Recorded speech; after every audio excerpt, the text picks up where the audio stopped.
situação do transporte alternativo de Natal é debatida em audiência pública. Atendimento prioritário para idosos a partir de 80 anos é destaque da Comissão da Pessoa com Deficiência e Mobilidade Reduzida da Câmara. Unicap retoma distribuição de medicamento especial para bebês prematuros. ABC e América realizam o último clássico Rei do Campeonato Estadual 2019. No estúdio, vamos conversar com uma pesquisadora sobre o legado de Nísia Floresta para o movimento feminista do Brasil. Esses são os destaques do Câmara Repórter desta quarta-feira, 24 de abril.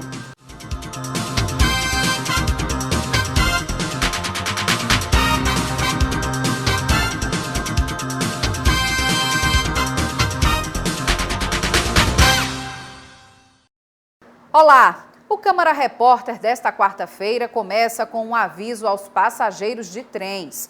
O Tribunal Regional Federal da Primeira Região, em Brasília, liberou o reajuste da tarifa dos trens urbanos em 4 capitais, incluindo Natal. A Companhia Brasileira de Trens Urbanos, a CBTU, informou que em Natal o valor da passagem poderá ter um acréscimo de 100%, subindo de 50 centavos para R$1. No Rio Grande do Norte, a tarifa está sem reajuste há 15 anos. O serviço de trens atende na Grande Natal aproximadamente 13.200 pessoas diariamente, em um sistema que interliga 4 municípios: Natal, Parnamirim, Ceará-Mirim e Extremoz. Ainda não foi divulgada a data de aplicação do reajuste. O projeto que combate a comercialização de produtos odontológicos sem licença em Natal é aprovado pelos vereadores. Veja como foi a sessão ordinária desta quarta-feira. 2 projetos foram aprovados em definitivo na sessão desta quarta-feira na Câmara Municipal. Um da vereadora Carla Dixon reprova a comercialização de aparelhos e produtos ortodônticos sem autorização e pede fiscalização. Esse projeto ele visa coibir a venda indiscriminada de material de característica de responsabilidade única e exclusivamente do cirurgião dentista. Mas proibir por parte de quem? O que foi observado é que aquelas liguinhas de aparelho ortodôntico, alguns ferrinhos que propiciam a colocação daquelas ligas estavam sendo utilizadas, vendidas em ambulantes. E isso é ilegal. Com essa lei, que já foi aprovada em segunda discussão e agora vai para a sanção do prefeito, fica proibido a venda de produtos, venda e compra de produtos odontológicos por pessoas que não estejam com cadastro na vigilância sanitária, que não sejam cirurgiões dentistas com o CRO comprovado e estudante de odontologia. O outro projeto aprovado na Casa, de autoria da vereadora Nina Souza, visa a desburocratização por meio da dispensa no reconhecimento de firma e autenticação nos documentos no âmbito do serviço público. O servidor público ele tem fé de ofício, né? Então é inconcebível você hoje estar pagando o reconhecimento de firma. É mais um instrumento a mais para, infelizmente, só enriquecer mais os cartórios. Os cidadãos não aguentam mais. É um valor aqui, um valor acolá e ele segue sendo prejudicado. Então é desnecessário. Eu acho que na hora que se assina lá, o servidor público atesta, já está ratificado. Em primeira discussão, foi aprovado também o projeto que visa proteger crianças e adolescentes dos efeitos de álcool e drogas, obrigando a notificação compulsória de casos. Instituições como hospitais, clínicas e a escola, elas devem comunicar ao Conselho Tutelar. Isso é uma forma de proteger as nossas crianças e adolescentes em relação ao uso dessas 2 substâncias que hoje causam diversos problemas na nossa sociedade, sobretudo relacionados à criminalidade. Outros 3 projetos foram apreciados em primeira discussão pelos vereadores. Entre eles, um que fomenta as feiras de alimentos orgânicos no município. Permissionários do transporte alternativo defenderam a regulamentação da atividade no transporte público de Natal. A mobilização marcou a audiência realizada na manhã desta quarta por meio do mandato da vereadora Nina Souza. Regulamentar para operar com segurança. Essa foi a principal reivindicação das associações, cooperativas e motoristas de transporte alternativo que estiveram na manhã de hoje na Câmara Municipal. A presidente da Aspetran, Grace Cavalcante, lamentou o veto à emenda parlamentar que fixa em 30% a proporção de opcionais no sistema de transporte do município. Nós não temos hoje nenhuma lei que nos garanta e assegure a nossa existência, como também a questão do veto, né? Esse 05/19 ficou para a história, porque ele tirou os 30% que pelo menos garantia essa quantidade mínima que hoje já atende a população. O edital de licitação dos transportes está atualmente sendo revisado pela STTU.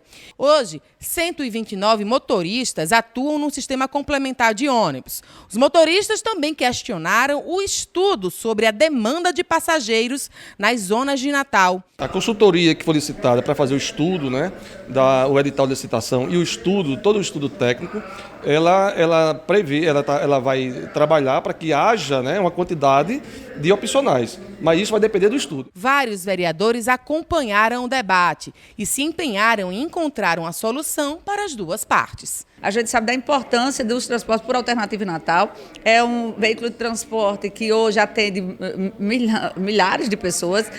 Os cidadãos não podem ficar sem dispor desse serviço, mas entendemos também que a Secretaria tem regras e essas regras precisam ser cumpridas. Então vamos encontrar um meio termo. Desde o início eu acredito que é falta de diálogo e a gente quer ser esses intermediadores. O que nós mais desejamos, e por isso já votamos inclusive 2 projetos diferentes, é que a licitação saia do papel.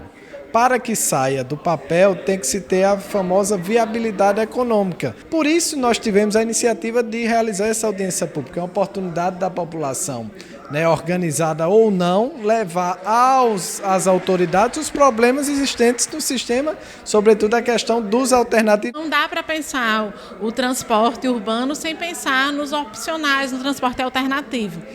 E essa perspectiva de garantir realmente um número, eu acredito que facilita bastante. Essa casa manteve um veto, né, que justamente obrigava a um percentual mínimo de 30% para os alternativos. Isso prejudicou muito. Então, agora nós estamos tentando correr atrás do prejuízo. A previsão é que até o mês de junho a licitação do sistema de transporte de Natal seja lançado pela Prefeitura.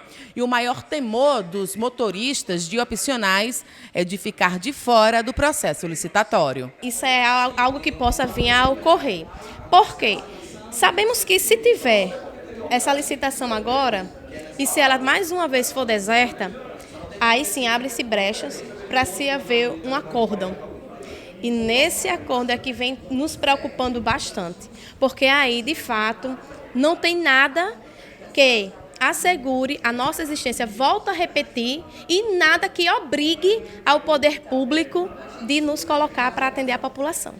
A Comissão de Constituição e Justiça da Câmara Federal aprovou o relatório da proposta de emenda constitucional que trata da reforma da Previdência, enviada pelo presidente Bolsonaro. O texto considerado constitucional foi aprovado por 48 votos a favor e 18 contra. A votação do relatório foi marcada por debates e se estendeu até às 11 horas da noite desta terça-feira. Parlamentares da oposição ao governo reivindicaram a transparência dos cálculos do impacto da reforma. Nesta quarta-feira, a Câmara Federal criou a comissão especial que agora irá analisar o conteúdo da reforma, onde emendas ao texto original podem ser apresentadas. Somente depois, a matéria seguirá para votação em plenário. A prioridade de atendimento aos idosos com mais de 80 anos foi o destaque da Comissão da Pessoa com Deficiência e Mobilidade Reduzida. Um dos projetos aprovados torna obrigatória a colocação de cartazes informando o atendimento prioritário de idosos com mais de 80 anos. Durante a reunião, os parlamentares também prestaram homenagem a Ronaldo Tavares, presidente da Sociedade dos Cegos do Rio Grande do Norte. Esses 34 anos não podiam terem sido celebrados de uma forma melhor do que aqui, nessa augusta casa, onde a gente vem fazer uma prestação de contas do nosso trabalho ao longo desses 34 anos e dizer que essa casa foi fundamental, é fundamental e sempre será no resgate da imagem da luta das pessoas com deficiência, especialmente visuais. Os 34 anos de militância de Ronaldo foram celebrados com a entrega de um diploma da Câmara Municipal. Um grande lutador na causa das pessoas com deficiência e mobilidade reduzida, principalmente pelos deficientes visuais.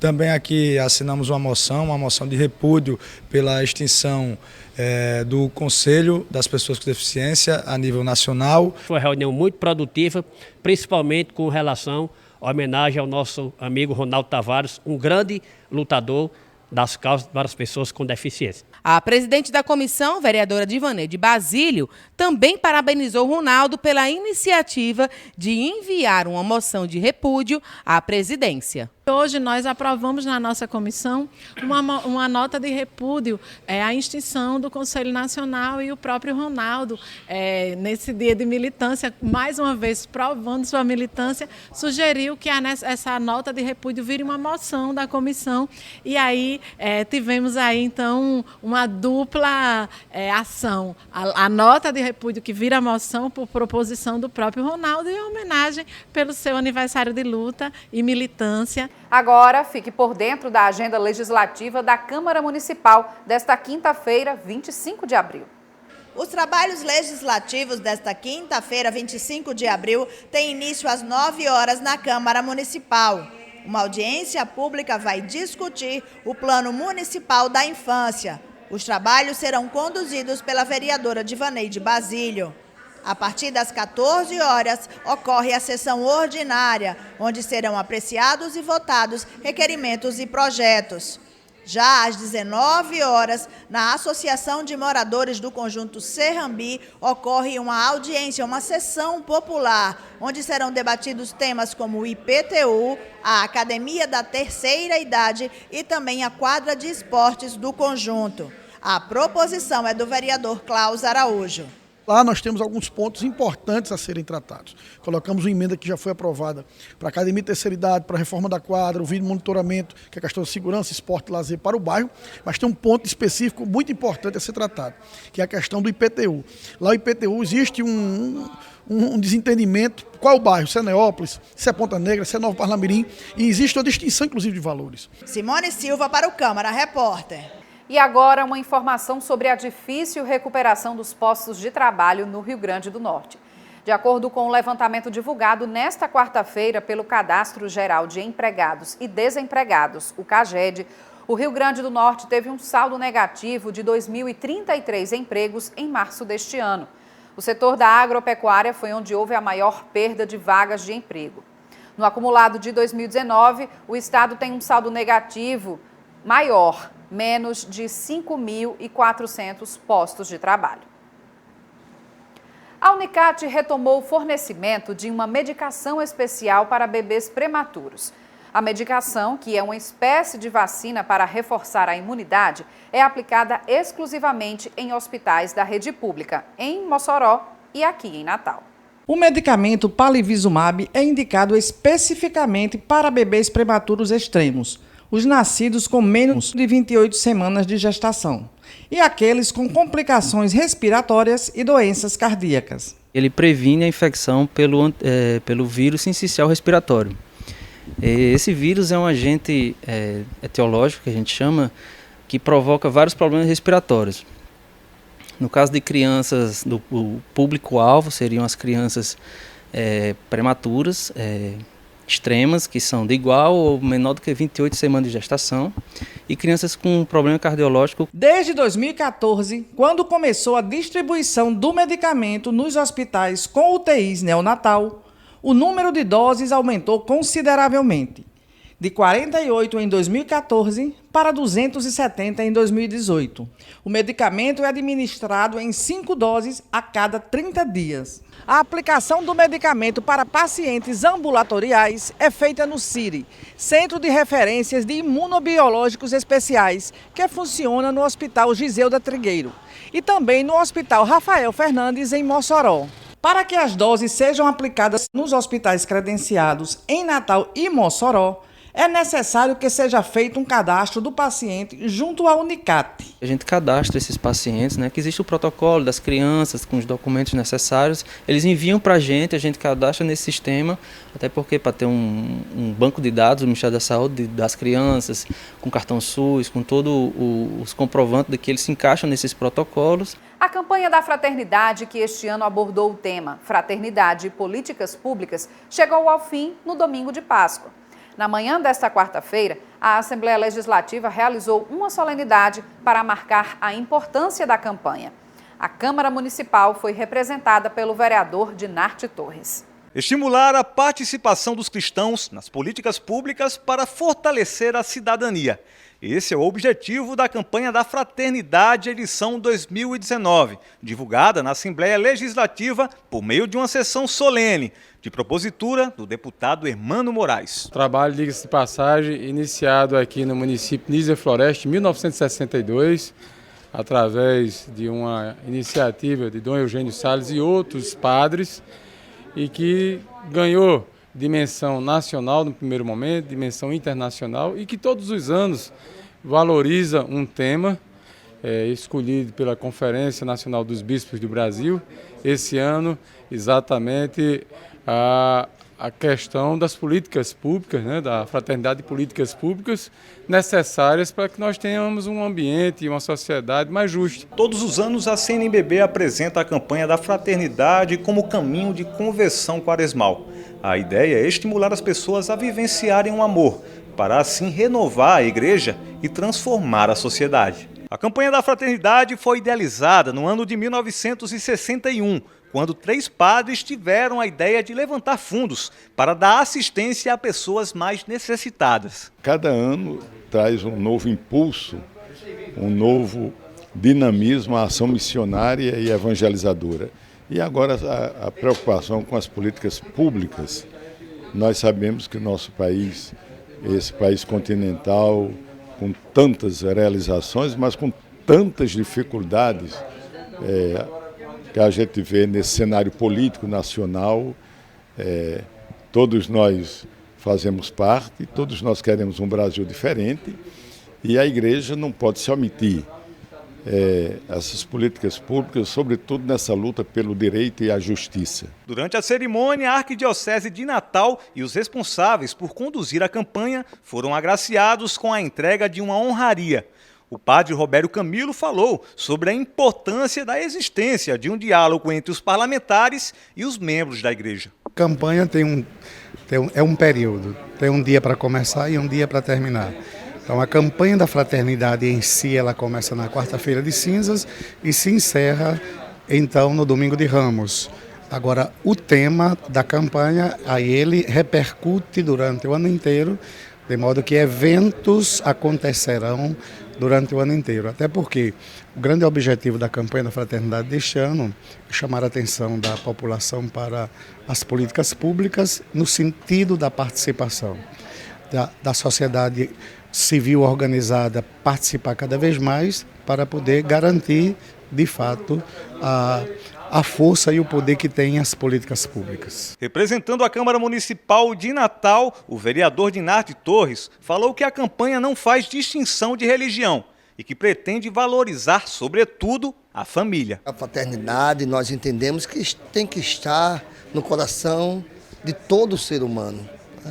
E a fraternidade, ela independe de religião. O mais importante é isso. E nós estamos, eu que sou evangélico, estamos aqui participando dessa sessão solene justamente para demonstrar isso. Que a união do povo cristão, a união do povo do bem é que vai fazer toda a diferença na humanidade. Agora vamos de futebol potiguar. Logo mais às 9h30 da noite, o ABC e a América fazem o segundo e decisivo jogo da grande final do Campeonato Estadual. Hugo Fernandes tem outras informações. Esse jogão vai acontecer logo mais às 9h30 da noite no estádio Arena das Dunas. E a expectativa, olha, é de casa cheia. ABC e América chegam a essa final com cada uma das equipes conquistando um turno do Campeonato Potiguar. E a situação para essa final é a seguinte: Quem vencer no tempo normal garante a taça. Se a disputa terminar empatada, o campeão será definido nas cobranças de pênaltis. Para esse jogão, o América deve contar com o retorno do atacante Max e do lateral Joase. Já o ABC deve ter a presença do volante Anderson Pedra, substituindo o suspenso Valdemir. Essas são as informações e que vença o melhor. Segue de volta para o estúdio. Além do título do campeonato, o vencedor vai se tornar o líder da Arena das Dunas. A cobertura completa com as emoções do vencedor do Campeonato Estadual 2019, você confere no Câmara Esportiva desta quinta-feira, às 1h20 da tarde. A seguir, você confere uma entrevista com a pesquisadora Udimar Pessoa. Nós vamos conversar sobre o legado da pioneira do feminismo no Brasil, Nísia Floresta, que morreu há exatos 134 anos. O Câmara Repórter volta em 2 minutos. Não sai daí.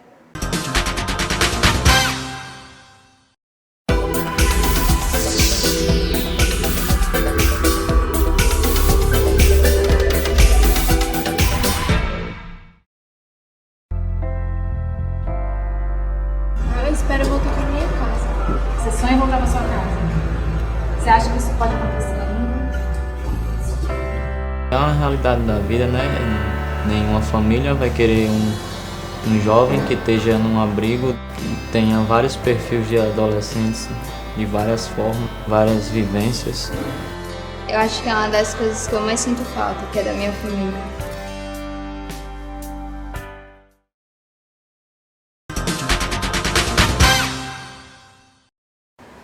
Uma mulher à frente de seu tempo. Assim pode ser considerada Nísia Floresta, que morreu exatamente há 134 anos na França. E para saber a importância dessa mulher para o movimento feminista no Brasil e também no mundo, nós recebemos aqui nos estúdios a pesquisadora Udimar Pessoa. Udimar, seja muito bem-vinda ao Câmara Repórter. Eu agradeço, Larissa, o convite. Espero atender o que vocês realmente estão querendo saber. Udimar, por que Nísia Floresta é considerada uma pioneira do feminismo? Nós não estamos falando de uma mulher comum, né? Nós que temos um pouco de informação, sabemos que a mulher do século XIX ela não tinha acesso aos espaços públicos. E Nísia Floresta, nós temos ela como uma referência de ter sido uma mulher privilegiada, de ter nascido numa família que a respeitou enquanto mulher e que se preocupou em dar a ela algo que as mulheres da época não tinham, que era o acesso à escola. Embora naquela época não houvesse a escola tradicional, ela pode ter sido assistida por alguém da família, o pai ou uma preceptora, né? Então, ao ter acesso às primeiras letras e descobrir que aquele conhecimento poderia ser algo diferencial na vida dela, ela se debruçou sobre a possibilidade de trazer, através da formação, né, que hoje é reconhecida como escola tradicional, a liberdade. A liberdade de todas nós, inclusive, para hoje estarmos falando sobre esse assunto. E nesse aspecto da educação, Nísia também foi professora, né? Ela fundou um colégio dedicado especialmente para as mulheres, coisa que não existia naquela época, é isso mesmo? Verdade.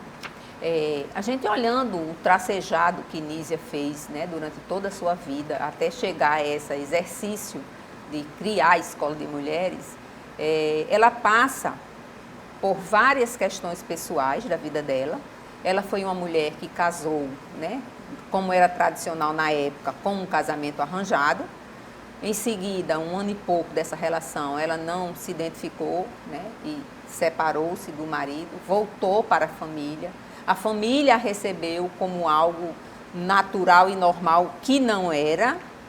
Então, a partir desse fato, da casa dela, da família dela, ela passou a ser visada como uma mulher que tinha... era diferente. Ninguém teria coragem de fazer o que ela fez, né? Abandonar o marido e pedir à família que a recebesse. Quebrou totalmente paradigmas. Então, assim... nós sempre que estudamos ela, que lemos ou que ficamos sabendo das coisas que ela fez, a gente quer buscar mais. Ela não falou da vida de nenhuma outra mulher, né, inicialmente. Ela falava da vida dela. Então, o pai dela, que era um grande ser humano, ajudava as pessoas, defendia, né, os moradores das terras na cidade, na época, Papari, ele foi ameaçado de morte e juntou o que a cidade discriminava dela na época, pelo comportamento, né, achavam que ela era influenciadora, né, demais para outras mulheres. Né? Então, assim, queriam ver esse distanciamento e o pai resolveu sair da cidade e foi morar na cidade de Goiânia.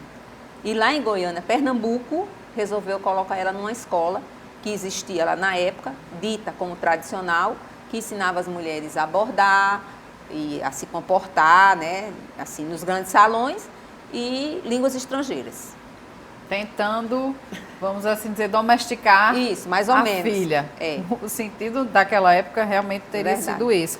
Mas Dionísia ainda assim foi contra tudo isso e começou a lançar, enfim, publicações, né, artigos, escreveu em torno de 15 obras, né, falando dessas condições da mulher, né, de uma análise sobre essa vida que as mulheres levavam. E por isso mesmo ela passou a usar esse pseudônimo de Nísia Floresta, mas o nome dela verdadeiro é outro, né?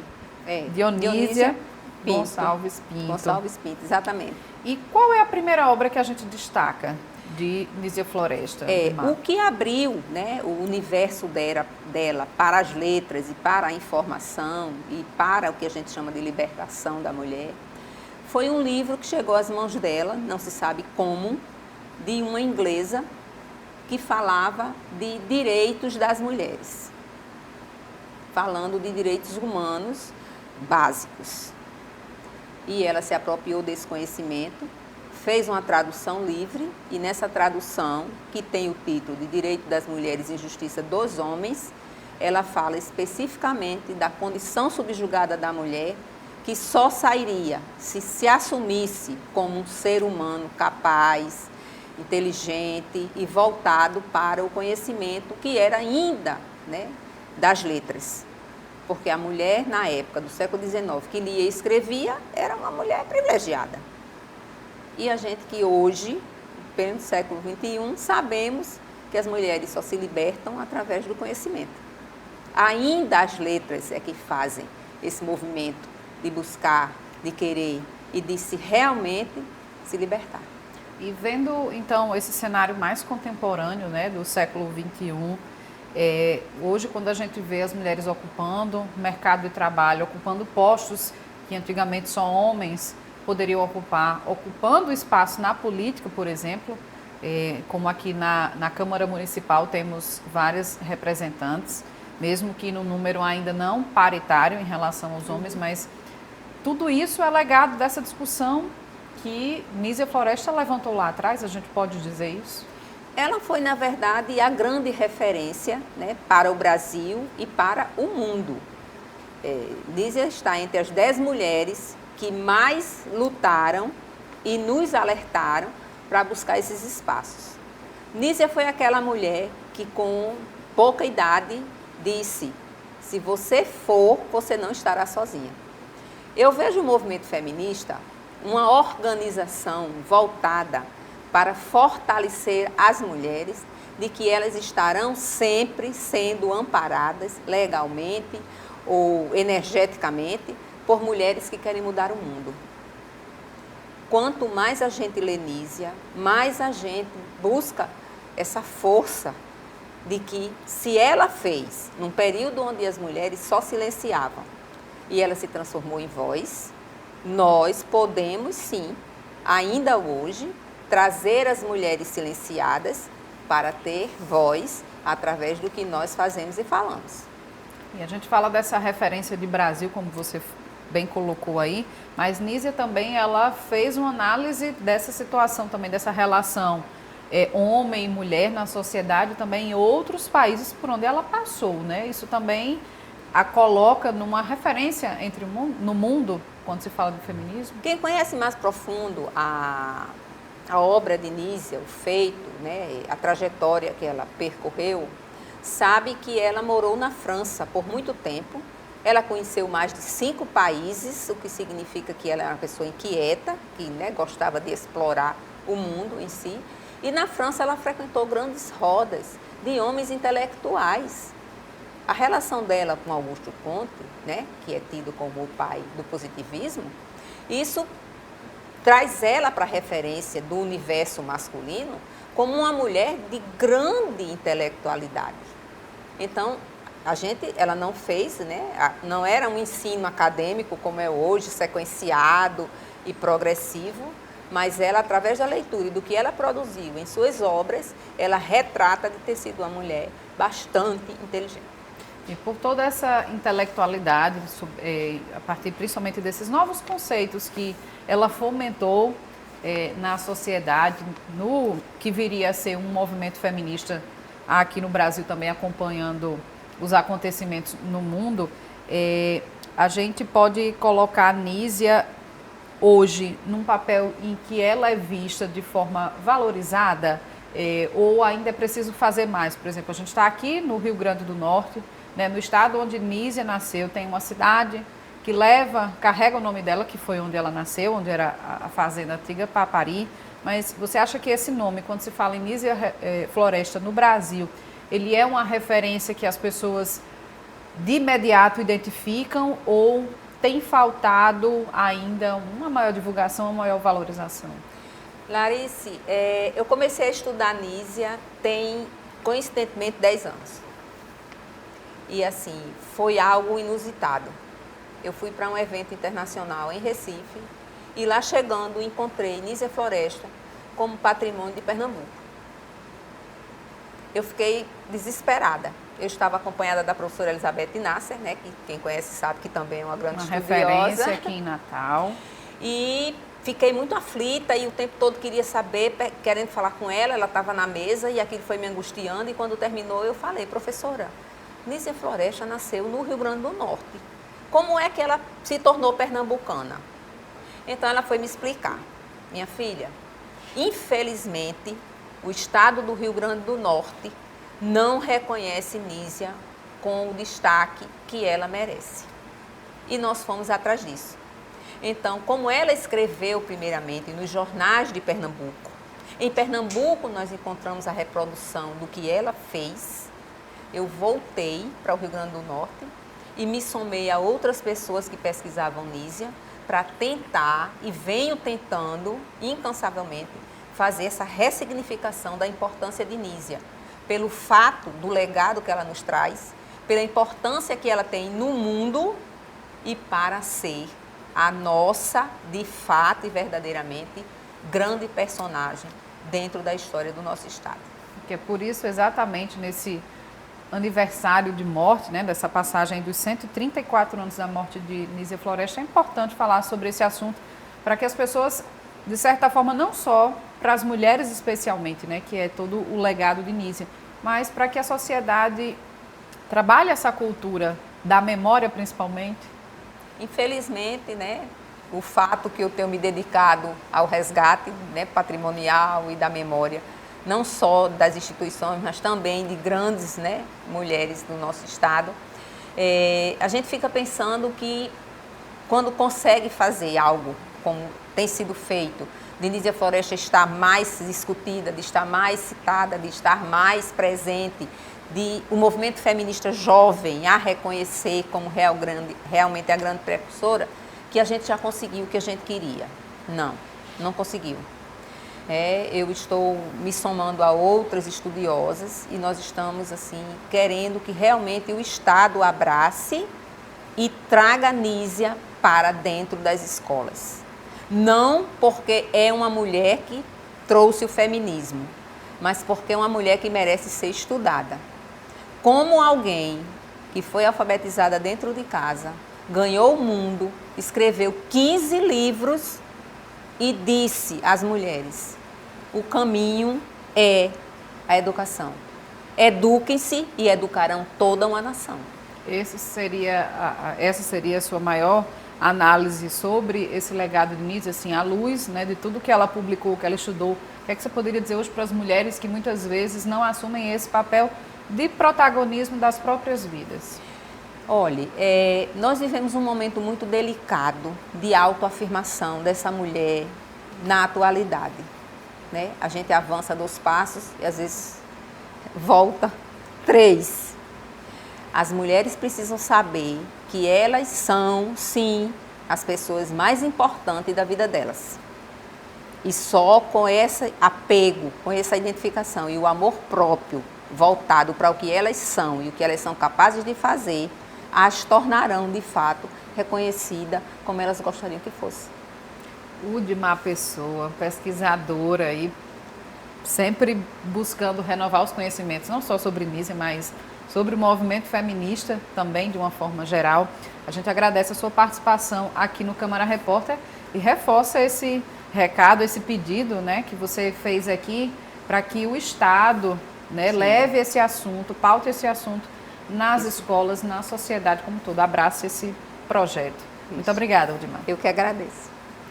Esta edição do Câmara Repórter fica por aqui. A todos, obrigada pela companhia. Tchau.